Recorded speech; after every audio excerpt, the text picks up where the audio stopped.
All right, we got another caller. See that. Go ahead, caller. Hello. Yes, do you want to speak to the president? He get her to leave.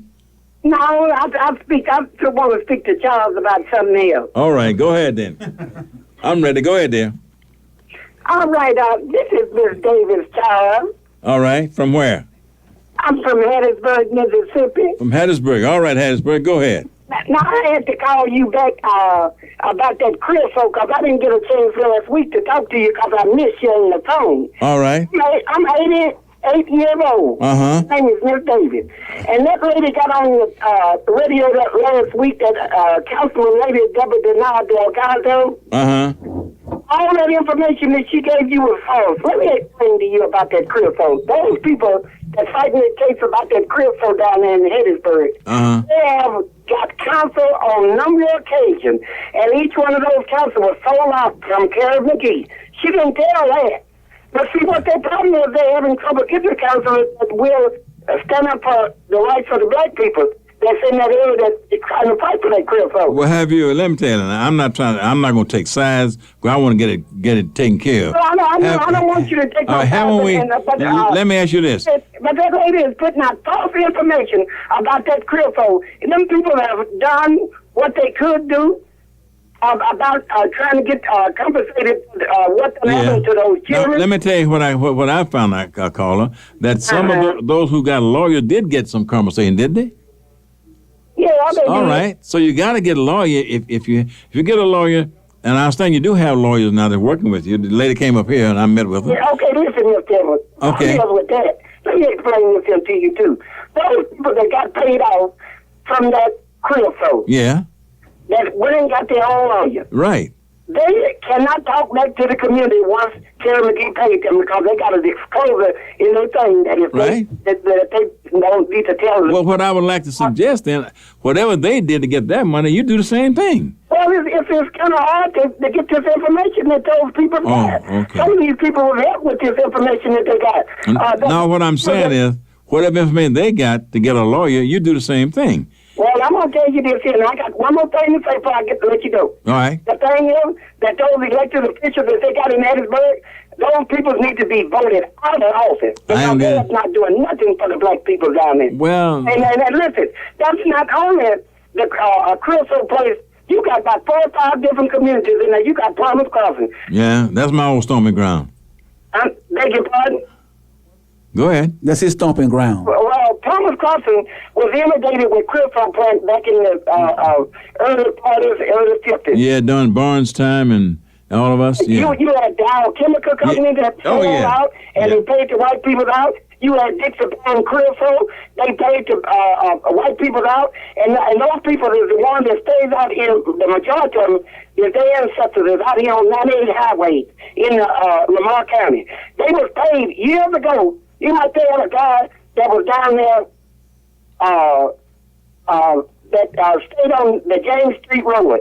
Okay. His name was Harry Bucket. He was a well-known businessman that was in Palmer Crossing. But some black boys killed him a while back. His family and all them families got that money. And they got that money and they owned the empire. How did they get the money, honey? Huh? How did they get it? They got the money by getting a lawyer and suing. They got the money by Karen McGee paid Karen McGee paid them off. Dow Chemical Company paid them off. But didn't they have lawyers doing that for them? Beg your pardon? Did they have lawyers? Well, I don't know. That was back in the days, and it was a struggle for black people to find out anything. And I'm gonna tell you this here: the average black family was in that Palmer's Crossing area. They had these poor mills that treated these creosote things, and Karen McGee know this, that they would cut the end off of these poles that they were selling for big money. And the black people, they told them, y'all come on to the mill and get those blocks and y'all can burn them in the heater.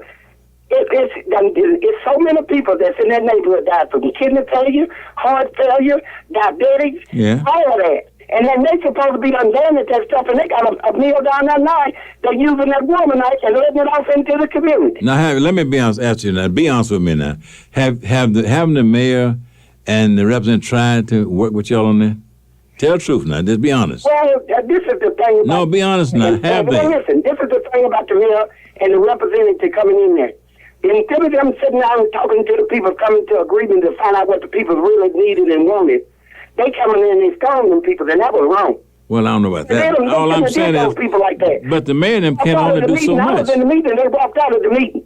And so now listen, now, if you're going to pay somebody that's got a dealership over there, never was exposed to this creosote, and all of the workers in there, and you gonna pay them out, and then not gonna pay the people across the track.